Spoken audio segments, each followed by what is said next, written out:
IPC family കോൺഫറൻസിന്റെ രണ്ടാം ദിവസം സമാപിക്കുമ്പോൾ തുലിയ media റൂമിൽ നമ്മളോടൊപ്പം ആയിരിക്കുന്നത് IPC general vice president doctor Baby Varghese അവറുകളാണ്. അദ്ദേഹത്തെ ഈ മീഡിയ റൂമിലേക്ക് സ്വാഗതം ചെയ്യുന്നു.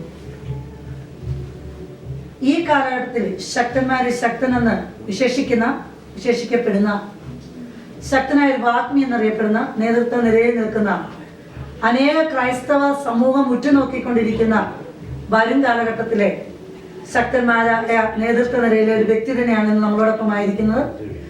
അദ്ദേഹത്തിന്റെ കണ്ണുകളിൽ, അദ്ദേഹത്തിന്റെ വീക്ഷണത്തിൽ 13ാമത്തെ IPC ഫാമിലി കോൺഫറൻസിനെ കുറിച്ച് അദ്ദേഹത്തിന്റെ കാഴ്ചപ്പാടുകൾ നമുക്ക് അല്പസമയം ശ്രമിക്കാം. പാസ്റ്റർ ബേബി വർഗീസ്, അമേരിക്ക എന്ന് പറയുമ്പോൾ നിങ്ങളുടെ മണ്ണ് കൂടിയാണല്ലോ എന്ന് പറയാം. അപ്പോൾ തീർച്ചയായിട്ടും ഇവിടെ നടക്കുന്നതായ ഒരു ഫാമിലി കോൺഫറൻസ് എന്ന് പറയുമ്പോൾ അതിനകത്ത് അല്പം സ്നേഹക്കൂടുതൽ, അല്ലെങ്കിൽ അതിനകത്ത് നാട്ടിൽ അല്ലെങ്കിൽ നമ്മളിപ്പോൾ കേരളത്തിലൊക്കെ നടക്കുന്ന മറ്റു കൺവെൻഷൻസിനെ അപേക്ഷിച്ച് കൂടുതലായിട്ട് ഒരു ഇൻട്രസ്റ്റ് ഞങ്ങൾ മാധ്യമങ്ങൾക്ക് തിരിച്ചറിയാൻ കഴിഞ്ഞു. അതെന്തുകൊണ്ടാണ്?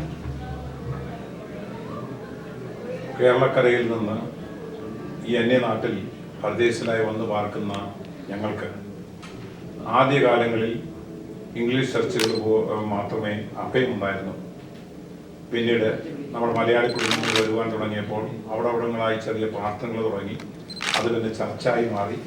അത് പിന്നെ പ്രസ്ഥാനങ്ങൾക്ക് രൂപം കൊടുത്തു. അങ്ങനെ IPC ചർച്ചസുകൾ ഒട്ടനവധി നോർത്ത് അമേരിക്കയുടെ പല ഭാഗങ്ങളിലായി. അങ്ങനെ വന്നപ്പോൾ ഒരു കോൺഫറൻസ്, ഒരു ഫാമിലി സംഗമം വേണമെന്ന് ആഗ്രഹിച്ചു. ഒന്നാമത്തേത് ന്യൂയോർക്കിൽ വെച്ച് നടന്നു, രണ്ടാമത്തേത് ഡാളസിൽ വെച്ച് നടന്നു. അതിന് ചുക്കാൻ ഞാൻ പിടിക്കാൻ ദൈവം കൃപ ചെയ്തു. അങ്ങനെ IPC ഫാമിലി ഒന്നിച്ചു കൂടുന്ന ഒരു സംഗമമായതുകൊണ്ട് ഇതിന് വളരെ ഉത്സാഹവും വളരെ ത്രില്ലിങ്ങുമാണ് മറ്റുള്ള കോൺഫറൻസുകളിലുപരിയായി. പ്രത്യേകിച്ച് കഴിഞ്ഞ 12 കോൺഫറൻസിനെയും ദൈവം അനുഗ്രഹിച്ച ഓരോ വർഷവും അഭിവൃദ്ധിയിലേക്ക് മാത്രമാണ് ഇത് വന്നുകൊണ്ടിരിക്കുന്നത്. ഈ വർഷത്തെ കൺവീനറായിരുന്ന പാസ്റ്റർ അലക്സ് വെട്ടിക്കൽ ഇന്ന് ബിസിനസ് മീറ്റിങ്ങിലും രാത്രിയിലത്തെ മീറ്റിങ്ങിലും പറഞ്ഞൊരു വാചകം, അടുത്ത കോൺഫറൻസ് ഇതിലും അനുഗ്രഹമായിരിക്കണമെന്നാണ്. സാധാരണ രീതിയിൽ മറ്റുള്ള കോൺഫറൻസുകാർ അങ്ങനെയല്ല പറയുന്നത്. ഞങ്ങളിത് ഫാമിലി ആയതുകൊണ്ട് അടുത്തതിലും ബെറ്റർ ആയിരിക്കണം. ഇതാണ് ഞങ്ങളുടെ ഓരോരുത്തരുടെ ആഗ്രഹം. ഞാൻ ഇരുന്നപ്പോൾ നന്നായിരിക്കണം എന്നുള്ള ചിന്തയല്ല ഞങ്ങൾക്ക്. ഇത് ഫാമിലി കോൺഫറൻസ് ആയതുകൊണ്ട് അടുത്തത് നന്നാകണം. ഈ പ്രാവശ്യം വളരെ നന്നായിട്ടുള്ള കോൺഫറൻസ് നടക്കുവാൻ കാരണം ഇതെല്ലാവരുടെയും സഹകരണവും പ്രത്യേകിച്ച് അവരുടെ ഐക്യതയും. സ്വാർത്ഥത വെടിഞ്ഞ് 13ാമത്തെ IPC ഫാമിലി കോൺഫറൻസ് വിജയിപ്പിക്കുന്നതിൽ നിങ്ങളുടെ എല്ലാവരുടെയും ഒരു വലിയ സാന്നിധ്യം ഇതിനകത്തുണ്ട്. അല്ലെങ്കിൽ ഒരു കഠിനാധ്വാനം പല രീതിയിൽ, അത് വാക്കുകൾക്കുണ്ടാകാം, പ്രവൃത്തികൾക്കുണ്ടാകാം, ഏത് നിലകളിൽ തന്നെ ആയാലും ഉണ്ടായിരുന്നുവെന്ന് പാസ്റ്ററുടെ വാക്കുകൾ ഇപ്പോൾ കേൾക്കാൻ കഴിഞ്ഞു. എന്നാൽ കഴിഞ്ഞ 12 വർഷം നടക്കാത്ത, അല്ലെങ്കിൽ കഴിഞ്ഞ 12 വർഷങ്ങളിൽ സംഭവിക്കാത്ത എന്തെങ്കിലും ചില പ്രത്യേകതകൾ ഈ 13ാമത്തെ കോൺഫറൻസിൽ പാസ്റ്ററുടെ കണ്ണുകൾ കൊണ്ട് കണ്ടതായിട്ട് പറയാൻ കഴിയുമോ? ഒന്നാമതായി ദൈവജനം പല സ്ഥലങ്ങളിൽ നിന്ന് കടന്നു വന്നു. മുൻകാലങ്ങളിൽ അധികം കടന്നു വന്നു. PC NAC എന്ന് പറയുന്ന ഒരു കോൺഫറൻസ് അമേരിക്കയിൽ നടക്കുന്നുണ്ട്. അതുപോലെ തന്നെ അതിലുപരിയായ ഈ വർഷം നടന്ന PC NACിൽ ഏറ്റവും അധികം ആള് കൂടിയതിൻ്റെ 4 ഇരട്ടി ആള് ഇന്ന് നമുക്കുണ്ടായിരുന്നു, 2ാം രാത്രി. അപ്പം അത് ഒരു പ്രധാന കാര്യമായി പറയണം. 2, ഈ പ്രാവശ്യം തിരഞ്ഞെടുക്കപ്പെട്ട വ്യക്തികൾ എല്ലാ സ്റ്റേറ്റിലും കടന്നുപോയി. എല്ലാവരും ആത്മാർത്ഥമായി ഇതിൽ സഹകരിച്ചു. മീറ്റിങ്ങുകൾക്കും കണ്ടു. അതൊരു പ്രത്യേകതയാണ് ഈ വർഷം കഴിഞ്ഞ വർഷത്തെ കണ്ടത്.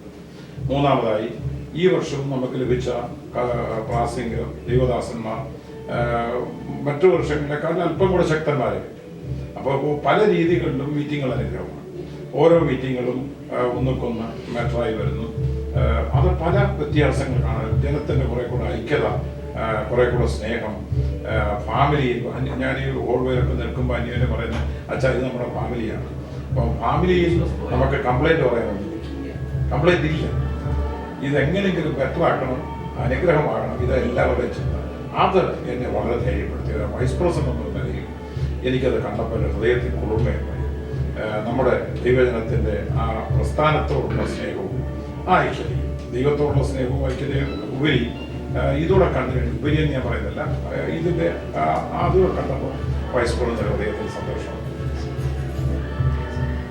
പാസ്റ്റർ ഈ കോൺഫറൻസ് അനുഭവിക്കുമ്പോൾ അല്ലെങ്കിൽ ഇതിൽ പങ്കെടുക്കുമ്പോൾ ഇതിൽ നിന്ന് അല്ലെങ്കിൽ ഈ നേതൃത്വ പാഠവും അല്ലെന്നുണ്ടെങ്കിൽ ഇതിനകത്ത് നടന്നതായ അനുഗ്രഹിക്കപ്പെട്ട എല്ലാ കാര്യങ്ങളെയും കൂടെ ആകെ തുക എടുത്തിട്ട് ഇതിനകത്ത് നിന്ന് എന്തെങ്കിലും കേരളക്കരയിലെ ജനങ്ങൾക്ക് കണ്ടുപിടിക്കാറുണ്ടോ? ഒട്ടനവധിയുണ്ട്.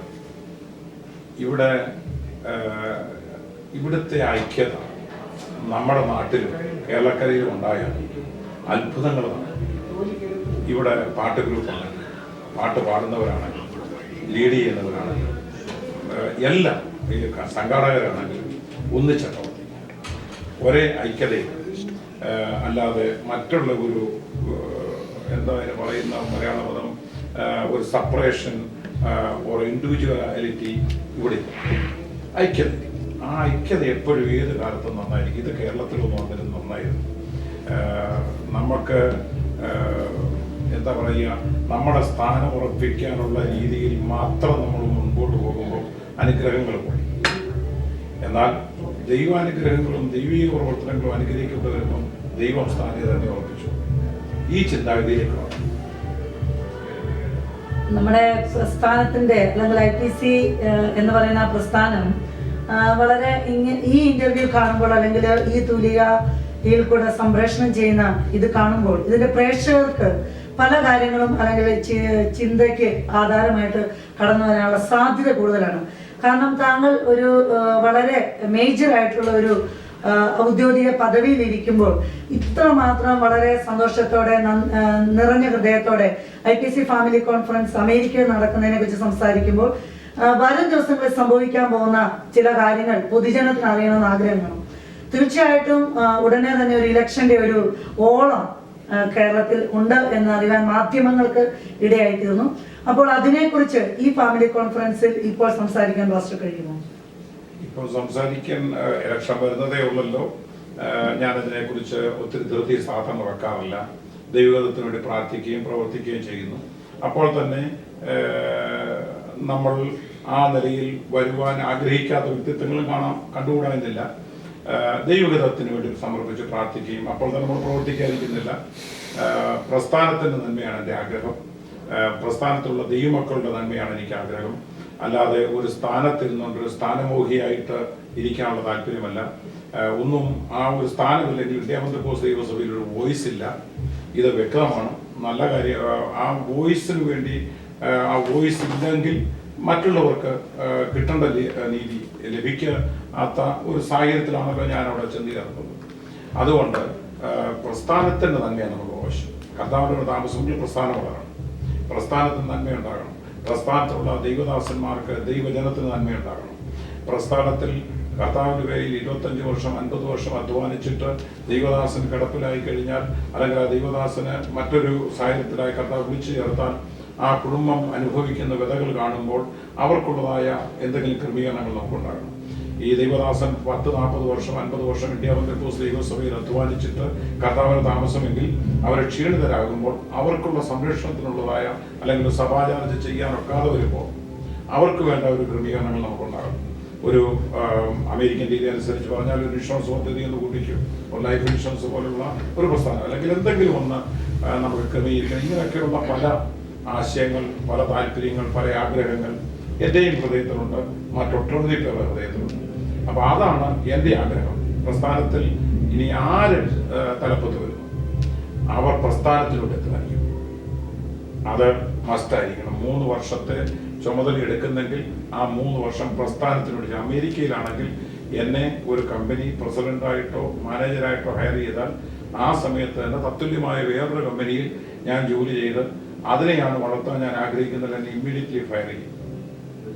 അപ്പം ദൈവജന ഇന്ന് ഈ ദിവസങ്ങളിൽ നമ്മുടെ ഇവിടുത്തെ വിഷയം വിശ്വസ്തതയാണ്.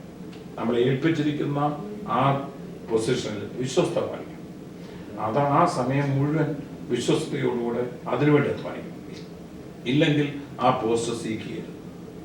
ഇത് ഞാൻ പറയുക മാത്രമല്ല, എൻ്റെ അനുഭവത്തിൽ വരുത്തിയതുമാണ്.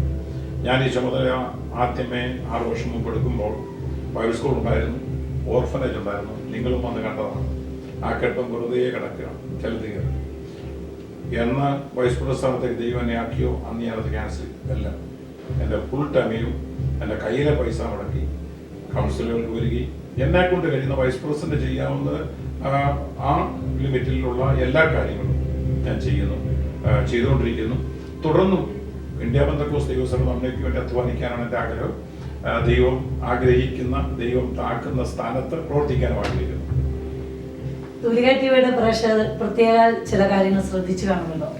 ഇപ്പോൾ ഔദ്യോഗിക പദവിയിൽ താൻ ഇരിക്കുന്നുണ്ടെങ്കിൽ തന്നെയും ഇതിൽ ശക്തമായ ഒരു നേതൃത്വ പാഠവും അല്ലെങ്കിൽ ഒരു സ്ഥാനം ഉണ്ടെങ്കിൽ മാത്രമേ ചില കാര്യങ്ങൾ ചെയ്യുവാൻ അല്ലെങ്കിൽ ഇന്ത്യ പെന്തക്കോസ്ത് ദൈവസഭയ്ക്ക് വേണ്ടി അതിൻ്റെ പൂർത്തീകരണത്തിലെത്തിക്കാൻ കഴിയുകയുള്ളൂ എന്നൊരു ധ്വനി പ്രേക്ഷകർ കേട്ട് കാണും. അപ്പോൾ തന്നെ നമുക്ക് മറ്റൊരു കാര്യം മനസ്സിലാക്കാൻ സാധിക്കുന്നത്, വരുന്ന തിരഞ്ഞെടുപ്പ് അടുത്തിരിക്കുന്നു. അപ്പോൾ ശക്തമായ ഒരു നേതൃത്വ നിരയിലേക്ക് വരാനുള്ള സാധ്യത തള്ളിക്കളയാൻ കഴിയത്തില്ല. എന്നിരുന്നാൽ തന്നെ അതിനെക്കുറിച്ച് ഇപ്പം അദ്ദേഹം ഒന്നും തന്നെ സംസാരിക്കുന്നില്ല. ഈ തിരക്കേറിയ ഈ സമയത്ത് ഞങ്ങളോടൊപ്പം ചിലവിട്ട സമയങ്ങൾക്ക് നന്ദി പറയുന്നു. തൂലിക ടിവിയുടെ പ്രേക്ഷകർക്ക് വേണ്ടി ഒരു കീ മെസ്സേജ് വളരെ ക്യുക്കായിട്ട് കൊടുക്കും.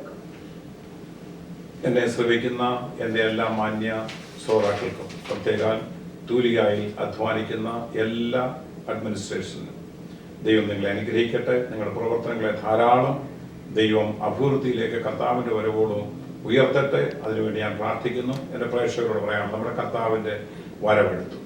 കർത്താവിന് വേണ്ടി ഒരുങ്ങിയിരിക്കണം. നമ്മളാവോളും നമ്മൾ കഷ്ടപ്പെട്ടാലും നമ്മളുടെ ഹിതങ്ങൾ നടന്നില്ലെങ്കിലും കർത്താവിൻ്റെ പേരിൽ നമ്മൾ ആവോളം അധ്വാനിക്കണം.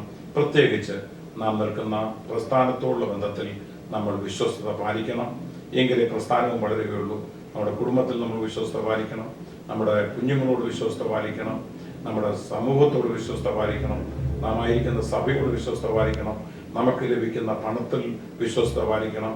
നമുക്ക് ലഭിക്കുന്ന ആരോഗ്യത്തിൽ വിശ്വസ്തത പാലിക്കണം. നമ്മുടെ വാക്കിൽ വിശ്വസ്തത പാലിക്കണം. എങ്കിൽ മാത്രമേ വിശ്വസ്തദാസനെ, വിശ്വസ്തദാസിയെ എന്നുള്ള വിളിക്ക് നാം യോഗ്യരാകുകയുള്ളൂ.